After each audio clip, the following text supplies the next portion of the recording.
일단 환경위생학 같은 경우에는 이제 크게 7개의 단원으로 나눠졌다고 생각하시면 되고요. 제일 먼저 나오는 것이 환경위생학의 개념이에요. 물론 이 개념 부분은 거의 문제가 출제가 안 된다고 보시면 되겠고요.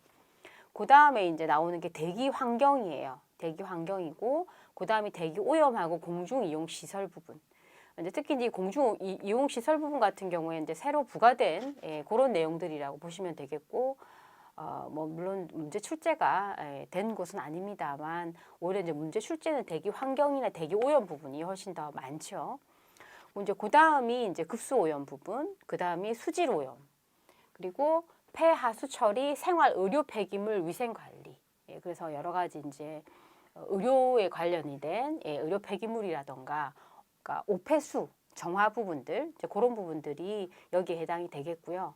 그 다음에 이제 작업 환경의 개요 및 관리, 그다음에 소독 위생, 주거 위생까지 다 포함이 되겠어요. 그래서 작업 환경 같은 경우에는 이제 실제로 우리가 이제 그 우리 노동 환경에서 우리가 실제 일하는 작업장에서 일어날 수 있는 여러 가지 문제점들, 이제 그런 어떤 질환들 이런 것들에 대한 부분들에 대해서 공부를 하는 것들이고요. 그래서 이렇게 모두 7개의 단원들로 이제 환경위생학이 이루어져 있다. 이렇게 보실 수가 있겠습니다. 그래서 이제 제일 처음에 나오는 것이 환경위생학의 개념에 대한 부분들이에요. 그래서 이제 그 환경위생이라고 하는 것은 인간의 신체 발육과 건강 및 생존에 유해한 환경을 미치거나 미칠 가능성이 있는 물리적 생활 환경에 있어서 모든 인자를 통제하는 것. 그러니까 대기, 수질, 토양, 소음, 진동 이 모든 것들이 우리 인간을 둘러싸고 있는 물리적인 생활 환경들이죠. 이 물리적인 생활 환경들을 컨트롤할 수 있도록. 왜? 우리의 어떤 건강이라던가 어떤 생존에 위협이 될 수 있는 이런 것들인 이런 물리적인 생활 환경들을 컨트롤할 수 있도록 하는 것이 환경위생이다. 이렇게 얘기를 할 수가 있겠고요. 환경위생 같은 경우에는 이제 뭐 실험위생학, 생리위생학, 위생공학 같은 것들로 분류가 되고 있고, 이제 환경이라고 하는 것은 이제 우리가 보통 자연환경, 일반적으로 우리가 환경이다 그러면 자연환경만 생각하시는데 자연환경 이외에도 사회환경이라는 것도 있죠. 그래서 의복, 식생활, 주거, 정치, 경제, 문화, 종교 이런 것들을 이제 보통 묶어서 사회환경이라고 하죠. 이 사회환경과 그다음에 이제 우리가 흔히 얘기하는 공기, 토양, 물 이런 것들은 이제 보통 이화학적인 환경이라고 얘기하고요. 그다음에 동물, 위생곤충, 뭐 위생곤충 같은 경우 위생곤충학에서 따로 띄워서 이제 뭐 파리, 모기, 바퀴, 쥐 뭐 이런 것들에 대해서 이제 공부를 할 텐데요. 이제 그런 것들은 보통 묶어서 생물학적인 환경이라고 얘기를 하죠. 그래서 이제 이런 부분, 이런 자연 환경과 사회 환경을 모두 묶어서 환경 요인이라고 한다. 이렇게 볼 수가 있겠습니다. 자, 그 다음에 두 번째 단어는 대기 환경 관리, 그 다음에 실내 공기 위생 및 공중 이용 시설 위생 이렇게 되어 있죠. 일단 제일 먼저 나오는 게 뭐냐면 대기 환경이에요. 대기 환경 같은 경우에는 이제 모두 7가지로 구성이 돼 있어요. 대기 환경은 7가지로 이제 대기 환경이 이렇게 지금 길게 지금 나열이 돼 있기 때문에 딱 바로 정리가 안 되는데, 대기 환경은 공기, 그 다음에 온열 환경, 그 다음에 온열 지수, 기압, 일광, 기후, 조도 모두 7가지예요. 그래서 대기 환경을 구성하고 있는 구성인자들은 공기, 온열 환경, 온열 지수, 기압, 일광, 기후, 조도 이렇게 7가지라고 정리를 할 수가 있겠고, 그 중에서 제일 먼저 나오는 것이 이제 공기 부분이에요. 그래서 공기 같은 경우에는 공기의 조성은 우리가 보통 산소가 가장 많을 거라고 생각하지만 질소가 가장 많은 부분을 차지하죠. 거의 78% 정도. 그다음에 산소가 21% 정도. 아르곤이 0.93, 탄산가스가 0.03에서 0.035 정도 이렇게 구성이 되어 있고, 그다음에 이제 실내 공기 오염에 대한 부분들이 나와요. 실내 공기 오염은 제일 먼저 나오는 게 군집독이죠. 예, 이게 이제 2008년도에 기출이 됐었어요.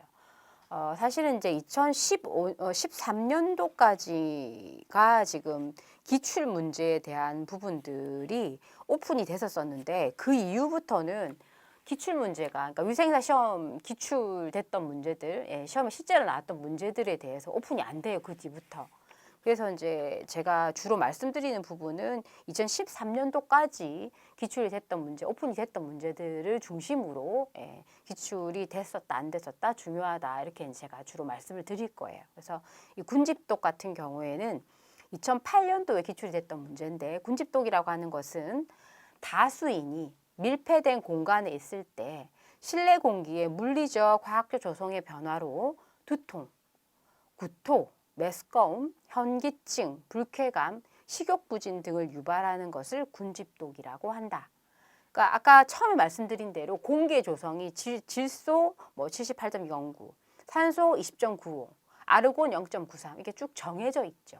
그런데 이게 사람들이 밀폐된 공간 안에 너무 많다 보니까 사람들이 산소를 들이마시고 이산화탄소를 내뿜게 되죠.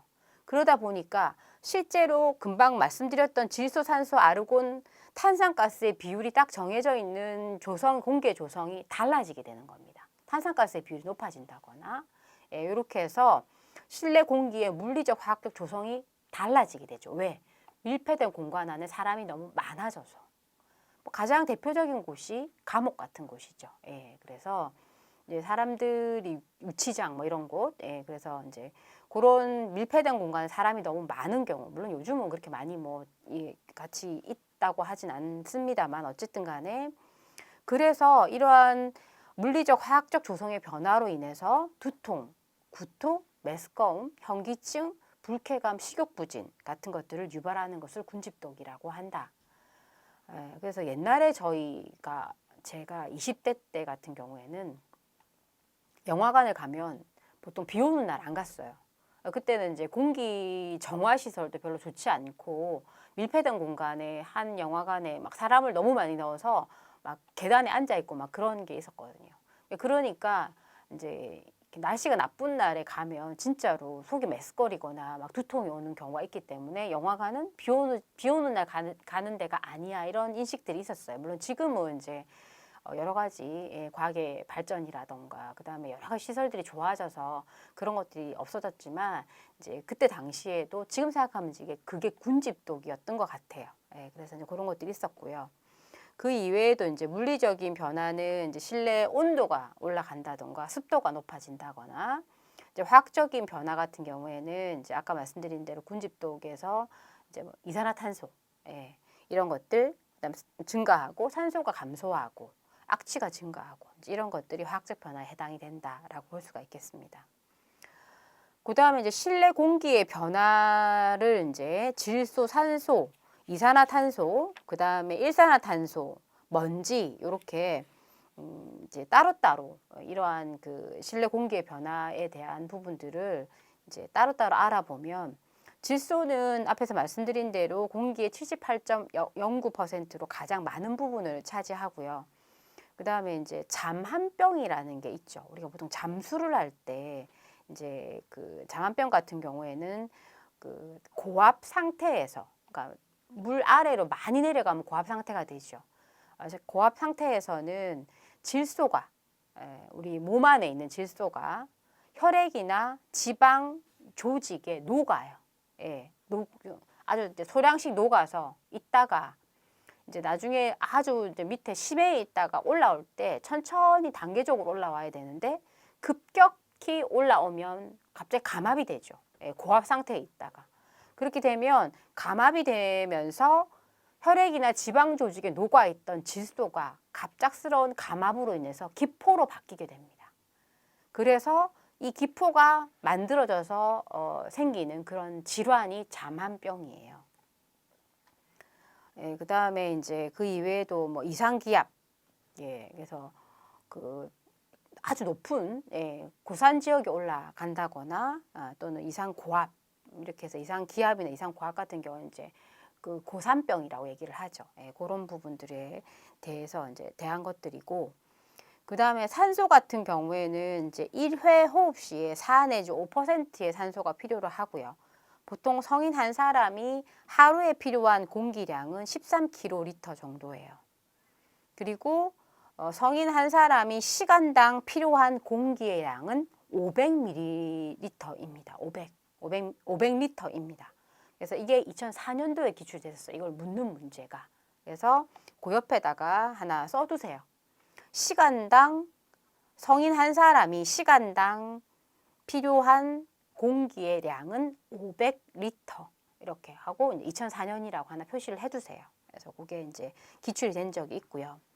그 다음에 성인 한 사람이 1일 필요한 산소량은 600에서 700리터 정도가 되고요. 그 다음에 이제 이 산소가 아래쪽에 보시면 10% 이하가 되면 호흡 곤란이 일어나고 7% 이하가 되면 질식을 하게 되는 거죠. 요거 이제 몇 퍼센트에서 호흡 곤란, 몇 퍼센트에서 질식이 되는가 하는 걸 묻는 문제가 2008년도에 기출이 됐었어요. 그래서 그 부분도 표시를 해두시고요. 그 다음에 나오는 것이 이산화탄소예요. 이산화탄소 같은 경우에는 실내 공기 오염의 지표가 되죠. 그래서 보통 이제 요거는 이제 공기 오탁의 전반적인 상태를 추측하는 데 사용되는 것이 이산화탄소다 이렇게 볼 수 있어요. 그러니까 오염도의 지표가 되는 거죠. 그래서 공기 오탁의 지표가 되는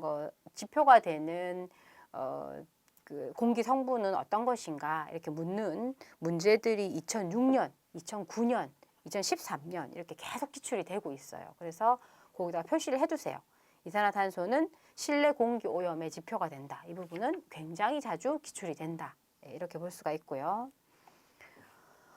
그 다음에 이제 그 이산화탄소는 적외선을 흡수하고 온실 효과를 일으키는 가스이다. 그래서 사실은 이제 요즘 기후 변화가 너무 급격하게 일어나고 있고 이런 것들이 결국은 온실 효과 때문이기 때문에 이 이산화탄소 발생량을 줄이는 것이 가장 큰 이슈가 되고 있죠. 그 다음에 이제 오염 허용 기준이라는 게 나오는데 이거는 시간당 1000ppm 이하. 그래서 이것을 뭐라고 하느냐면 실내 상한량이라고 해요. 그래서 이산화탄소의 실내 상한량을 묻는 문제가 2013년도에 기출이 됐었어요.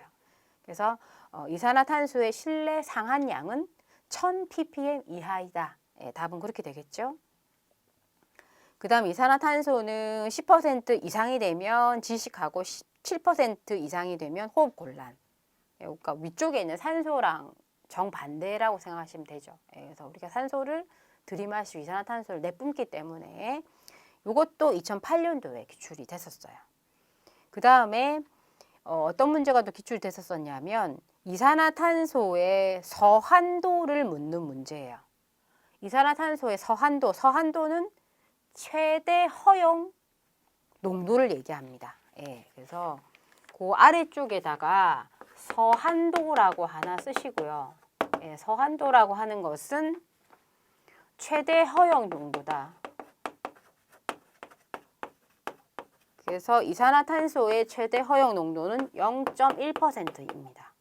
CO2의 서한도는 0.1%. 그래서 이것도 이제 기출이 된 적이 있고요. 그 다음에 일산화탄소가 나오는데 일산화탄소 같은 경우에는 주로 자동차 배기가스에서 가장 많이 배출이 되고 탄소 성분의 불완전 연소로 발생이 되는 것이 일산화탄소이다. 그래서 저희는 이제 일산화탄소 하면 딱 떠오르는 게 뭐냐면 연탄가스 중독이 떠올라요.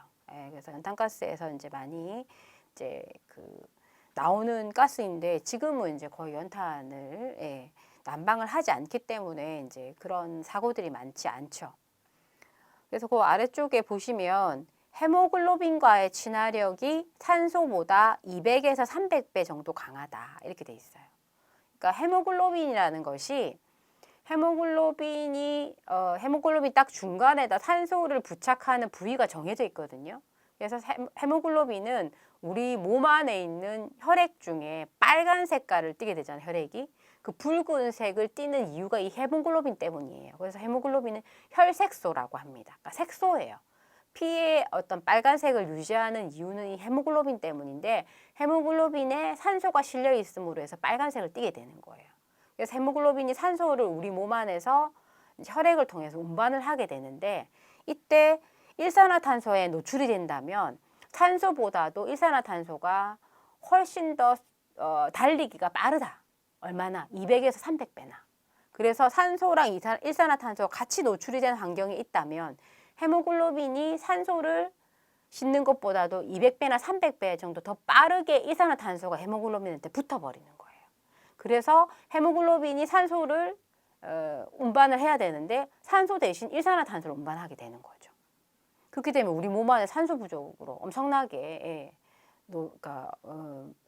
그 문제가 생기게 되겠죠.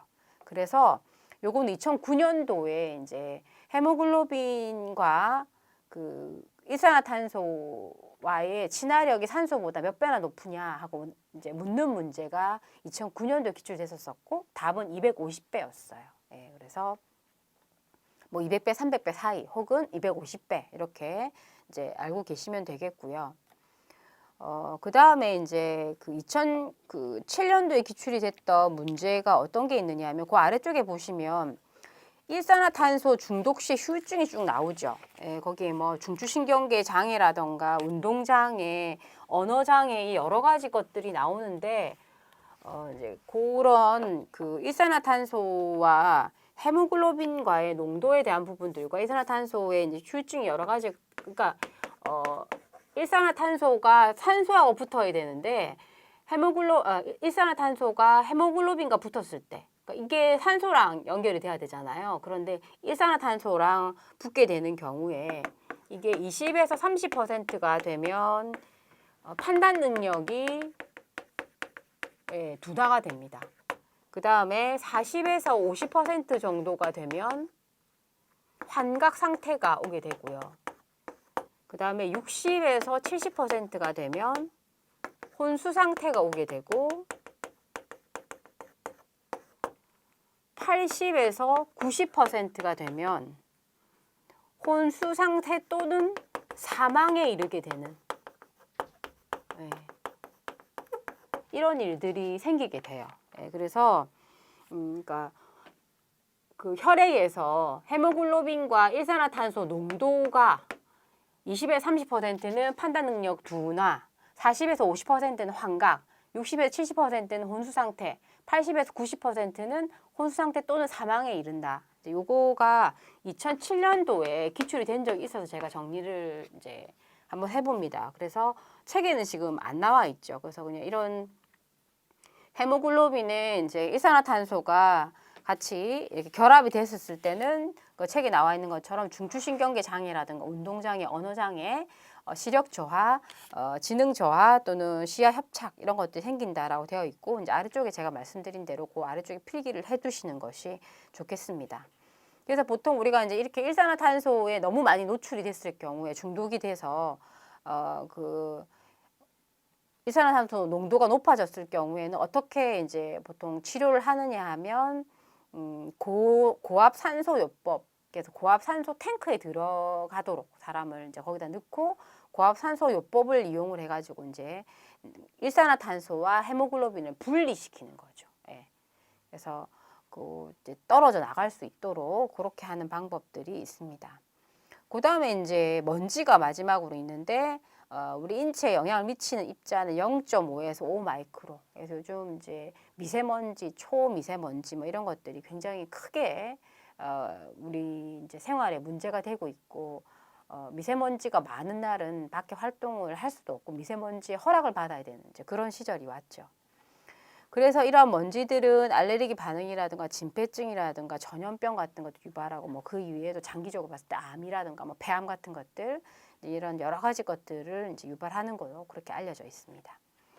이렇게 해서 지금 이제 그 공기, 대기 환경 부분 중에서 1번 공기에 대한 부분들이 끝이 났고요. 그 다음에 이제 두 번째가 온열 환경입니다. 온열 환경은 보통 우리가 기온, 기류, 습도, 복사열 요 네 가지를 통틀어서 온열 환경이라고 얘기를 하죠. 그래서 제일 먼저 나오는 것이 기온입니다. 그래서 기온은 일단 온열 조건 중에서 가장 중요한 인자가 기온이고요. 우리가 일반적으로 이제 실외 기온이라고 얘기하는 것은 보통 1.5m 있는 백엽상에서의 건구 온도를 얘기를 합니다. 그래서 이 건구 온도 같은 경우에는 현재 기온에 해당하는 온도를 보통 우리가 일반 이제 우리가 뭐 지금 현재 온도가 어떻다 이렇게 얘기를 할 때 현재 기온에 해당하는 것은 다 건구 온도들을 얘기를 하고, 그다음에 건구 온도계의 수관부를 대기 중에 직접 노출시켜서 측정하는 것이 건구 온도이고요. 반대되는 개념이 습구 온도예요. 습구 온도는 물을 묻힌 솜이나 거지를 습구 온도계 수관부, 그러니까 온도를 감지하는 부분의 수관부에다가 감은 상태로 측정을 하는 것이 습구 온도입니다. 그래서 보통 습구 온도가 건구 온도보다 좀 더 낮게 측정이 되죠. 왜냐하면 이제 그 수관부에 물을 적신 솜이나 거지를 감고 있는 상태로 측정을 하기 때문에, 일반적인 우리가 온도라고 하는 것은 1.5m 백엽상에서의 건구 온도를 얘기한다. 이렇게 보시면 되겠고, 그 다음에 이제 거기 보시면 일교차라는 게 나오죠. 일교차가 나오는데, 일교차는 하루 중 최저 온도와 최고 온도의 차이를 말하는데, 최저 온도는 일출 30분 전, 최고 온도는 오후 딱 2시였을 때, 이 온도의 차이를 보통 일교차라고 얘기를 합니다. 그래서 일교차는 내륙이 해안보다 일교차가 더 크죠. 그 다음에 계곡 분지가 산림 분지보다 일교차가 크다. 그래서 뭐 일교차가 큰 곳은 보통 사과 재배를 많이 한다든지 뭐 이렇게 되죠. 그래서 일교차를 이제 순서대로 일교차 큰 걸로 이렇게 배열을 하면, 내륙이 가장 일교차가 크고, 그 다음이 해안, 그 다음에 계곡 분지, 그 다음이 산림 지역. 그래서 네 가지를 다 섞어서 줄을 세워 보자면, 일교차가 가장 큰 곳은 내륙, 그 다음이 해안, 계곡 분지, 산림 지역. 이렇게 볼 수가 있고, 요거는 이제 2007년도에 기출이 됐던 문제예요. 자, 그 다음에 이제 나오는 것이 아까 제가 백엽상이라는 것을 말씀드렸었는데, 우리가 이제 건고 온도를 잴 때 보통 지상 1.5m에서 이제 백엽상이라는 거를 고정을 해가지고 백엽상 정 가운데에다가 온도계를 꽂아요. 그렇게 해서 기온을 측정할 수 있도록 하고, 이제 보통은 다른 장소로 옮겨서 기온 기습을 측정할 수 없으므로 이러한 경우에는 아스만 통풍 온습도계를 사용을 한다. 그러니까 백엽상 같은 경우에 딱 고정된 위치에서 하는 것이고, 이제 아스만 통풍 온습도계 같은 경우에는 이제 이렇게 옮겨서 할 때, 보통 이제 기온 기습을 동시에 측정을 할 때 아스만 통풍 온습도계를 이용을 하고, 이 아스만 통풍 온습도계에는 건구 습구 두 가지 온도계가 다 부착이 되어 있습니다. 자, 그 다음에 이제 나오는 것이 습도예요. 온열 환경 중에서 기온 다음에 습도, 보통 뭐 기습이라고도 얘기를 하는데, 이 습도는 일정한 온도의 공기 중에 포함이 되어 있는 수분량을 습도라고 한다. 그래서 여름에는 이제 습도가 높다 또는 불쾌 지수 이것과 많은 관련이 있죠. 그래서 절대 습도라고 하는 것은 공기 1제곱미터 중에 함유된 수증기량을 말하고요. 그 다음에 이제 포화 습도라고 하는 것은 일정 공기 함유량이 한계를 넘을 때 공기 중에 수증기량이나 수증기 장력을 포화 습도라고 한다. 그러니까 포화라고 하는 것은 어떤 한계치를 넘어섰다라는 이제 그런 개념이 되겠죠. 그래서 상대 습도 같은 경우에는 포화 습도 분의 절대 습도 곱하기 100 이렇게 계산을 하거든요. 그래서 일반적으로 이제 절대 습도는 아까 앞에서 말씀드린 대로 공기 1제곱미터 중에 포함이 되어 있는 수증기 양이고, 그것을 포화 습도로 나누어서 곱하기 100을 하면 상대 습도가 된다라는 것입니다. 그러니까 상대 습도는 공기의 습하고 건조한 정도를 백분율로 나타낸 것이다. 이렇게 얘기할 수가 있겠죠. 그래서 요 상대 습도 계산하는 방법은 2009년도에 기출이 된 적이 있어요. 그래서 표시를 해 두시고요. 그 다음에 이제 최적 습도는 우리가 이제 가장 생활하기에, 그러니까 인간이 느끼기에 가장 그 최적 습도 같은 경우는 40에서 70%입니다. 그래서 보통 최적 습도를 다른 말로는 표준 습도라고도 하죠. 예, 표준 기습 또는 표준 습도 또는 최적 습도 다 같은 말입니다. 자, 그 다음에 이제 그 뭐 습도 측정하는 것들 중에 이제 뭐 온도계가 건구, 습구, 아까 앞에서 쭉 제가 말씀을 다 드렸던 부분들이고요. 아스망, 통풍, 온습도계도 이제 앞에서 얘기했던 부분들이고, 그 다음에 이제 나오는 게 뭐냐면 기류예요, 기류. 기류 같은 경우에는 이제 보면 기류를 크게 세 가지로 분류를 하고 있는데 무풍, 불감기류, 쾌적기류 이렇게 나와 있어요. 그래서 무풍은 말 그대로 바람이 전혀 불지 않는다. 이렇게 보시면 되겠고, 그 다음에 불감기류 같은 경우에는 불고는 있지만 사람이 느낄 수가 없는 그런 기류를 불감기류라고 하고 0.5m/s이고요. 그 다음에 쾌적기류 같은 경우에는 이제 실외 같은 경우가 1m/s입니다. 그 다음에 실내에서의 쾌적기류는 옆에 하나 쓰세요. 실내에서의 쾌적기류는 0.2에서 0.3m/s입니다. 그러니까 우리가 이제 실내와 실외에서 느끼는 쾌적기류가 다르기 때문에 이제 그 부분에 대해서 따로 표시를 하나 해두시고, 실외는 쾌적기류가 1m/s, 실내는 0.2에서 0.3m/s다. 자, 그 다음에 그 기류 측정을 하는 여러 가지 이제 그 측정기의 종류들이 있는데 회전형이 있고 풍차, 풍속계가 있고 카타 온도계 이렇게 세 가지가 있어요. 그래서 기류를 측정하는 기계 중에서 이제 카타 온도계가 굉장히 자주 출제가 되고 있거든요. 그래서 일단은 카타 온도계는 실내 기류를 측정하고 냉각력을 측정하는 데 사용되는 그 온도계가 카타 온도계예요. 그래서 카타 온도계 옆에다가 실내 기류 측정, 그 다음에 냉각력 측정이라고 하나 써두세요. 요거는 이제 2013년도에 기출이 됐던 문제고, 그 다음에 카타 온도계의 눈금이 최상 눈금이 100도 F이고 최하 눈금은 95도 F입니다. 요것도 2008년도에 카타 온도계의 최상 눈금을 묻는 문제가 또 출제가 된 적이 있어요. 그래서 그것도 이제 그 표시를 해두시고요. 요거는 이제 알코올이 100도씨의 선에서 95도 100도 F의 선에서 95도 F 선까지 떨어지는데 강화하는 시간을 멈춤 시계로 재고 이것을 4, 5회 정도 되풀이해서 평균값을 내서 이제 그 카타 온도계를 측정을 한다 이렇게 되어 있고요. 자, 그 다음에 나오는 것이 이제 그 온열 환경 중에서 이제 가장 네 번째가 복사열이죠. 온열 환경은 기온, 기류, 습도, 복사열 이렇게 네 가지인데 그 중에서 이제 복사열이 나옵니다. 복사열 같은 경우에는 뭐 잘 아시겠지만 이제 난로를 피우면 난로 주변이 따뜻해지고 그런 부분들이, 그러니까 난로등과 같은 발열체가 주위에 있을 때 온도계에 나타나는 실제 온도보다도 더 큰 온감을 느낄 수 있는 것을 복사열이라고 한다. 그래서 복사열은 발열체로부터 제곱에 비례해서 온도가 감소한다. 이렇게 볼 수 있고요. 그래서 복사열을 측정하는 온도계는 흑구 온도계입니다.